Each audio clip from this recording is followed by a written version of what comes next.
rata-ratanya saya nampak ramai sungguh hari ini yang mahu belajar di Malaysia. Mau? Tidak kembali. EMGS ini adalah Education Malaysia Global Services yang merupakan satu syarikat di bawah Kementerian Pendidikan Tinggi. It is under the Ministry of Higher Education. We take care of the international students coming to Malaysia. And for your information, currently we have about 160,000 international students in Malaysia. Jadi saya mewakili Kementerian Pendidikan Tinggi Malaysia mengalu-alukan semua Timoris yang ada pada hari ini untuk datang belajar di Malaysia. Kami juga bekerjasama rapat dengan FDCH.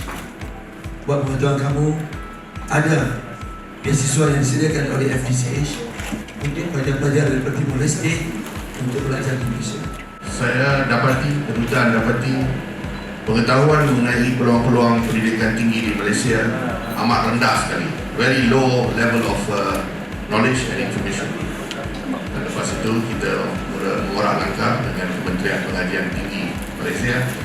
Kawan-kawan di FDCH, di rata-rata birokrasi Timor Leste, manakah kita ni dekat, mereka terus saja on the ground, lihat dengan mata kepala sendiri, tanya, dapat merasakan apa sebenarnya yang kita cuba sampaikan, dan keputusan dibuat yang amat cepat sekali. Kerana pemerintah Timor Leste sedar bahawa generasi muda hari ini adalah pemimpin hari esok.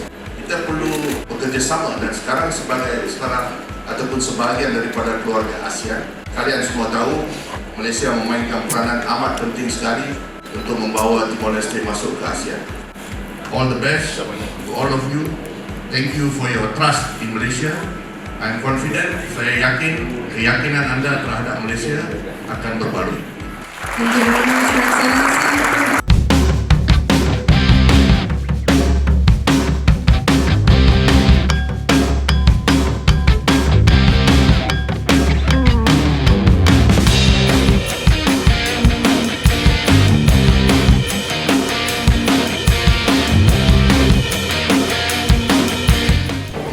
Hi everyone, I'm Morena Suarez. And I'm Estrella Suarez. And we are from St. Tadeus International School. We are very excited and we are very grateful to take part in this study fair opportunity because, especially as the graduating class of 2026, we are really exploring our options on where we should study or where we should pursue a higher education. And we also check what programs they offer and what opportunity or the benefit they will give to us. Motivate my fellow Timorese youth to continue to participate in these types of programs and grab every opportunity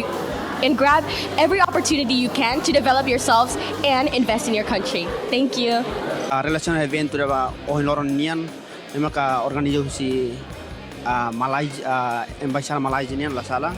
Então ihane ita interessante lo ita estudante sira o jovem turismo ka saremata na iha licenciatura balo atau abaiha licenciatura. Também né ia programa Baraglos no universidade que mais fazendo para né espaço dia que dava ita para ita bela ba acesso ou aprender a universidade que é Malaysia. Yeah, software engineering. So this is really interesting for me. So.